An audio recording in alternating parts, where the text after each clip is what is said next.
నమస్తే, భాను టాక్స్ కి స్వాగతం. ఈరోజు పార్లమెంట్లో జాయింట్ పార్లమెంటరీ కమిటీ వక్ఫ్ బోర్డు సవరణల బిల్లును నివేదికను పార్లమెంట్లో ప్రవేశపెట్టనుంది. పార్లమెంట్లో ప్రవేశపెట్టనున్న ఈ బిల్లు మరి ఆమోదం పొందుతుందా? ఓటింగ్ జరిగితే ఏ విధంగా జరుగుతుంది? చర్చ ఎన్ని రోజుల పాటు జరుగుతుంది? ప్రతిపక్షాల పరిస్థితి ఏంటి? బిల్లును వ్యతిరేకిస్తున్న పార్టీలో ఆ పార్టీ ఎంపీలు వారికి పూర్తిగా మద్దతుగా ఉన్నారా? ఇవన్నీ విషయాలు రాబోయే రోజుల్లో చాలా ఆసక్తిని రేకెత్తించనున్నాయి. ముఖ్యంగా కాంగ్రెస్ పార్టీ ఈ విషయంలో పెద్ద సమస్యను ఎదుర్కోబోతున్నది.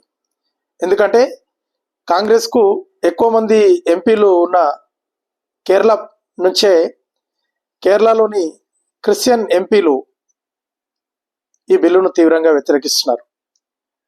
ఎందుకంటే మిషనరీలకు సంబంధించిన వందల ఎకరాల భూములను వక్ఫ్ బోర్డు తనవిగా క్లెయిమ్ చేస్తున్నారని అక్కడ కాంగ్రెస్ ఎంపీలే పోరాటం చేస్తూ ప్రత్యక్షంగా అక్కడ ఉద్యమాల్లో పాల్గొంటున్నారు. ఈ మధ్య కాలంలో ఒక MP, Congress MP, Congress party Waqf board కేంద్రం తీసుకొస్తున్న బిల్లుకు మద్దతు తెలపాలి అని ఆయన బహిరంగ ప్రకటన కూడా చేశాడు. మరి ఇలాంటి పరిస్థితుల్ని కాంగ్రెస్ ఏ విధంగా ఎదుర్కొంటుంది? సొంత పార్టీ ఎంపీలే తన పార్టీ విధానానికి వ్యతిరేకంగా వెళ్తే పార్టీ పరిస్థితి ఏమిటి? ఇదే విధంగా కొన్ని ప్రాంతీయ పార్టీలో కూడా మరి ఎంపీలు స్వతంత్రంగా ఈ బిల్లుకు ఆమోదం తెలిపే విధంగా వాళ్ళు నిర్ణయం తీసుకుంటారా? ఇవన్నీ కూడా పార్టీల చీలికలకు కారణమవుతాయా?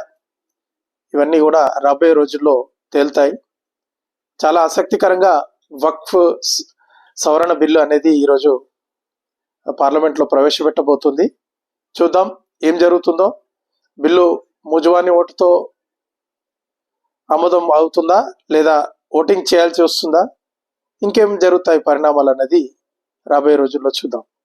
నా ఈ వీడియో నచ్చినట్లయితే లైక్ చేయండి, షేర్ చేయండి, నా ఛానల్ని సబ్స్క్రైబ్ చేసుకోండి. ధన్యవాదాలు.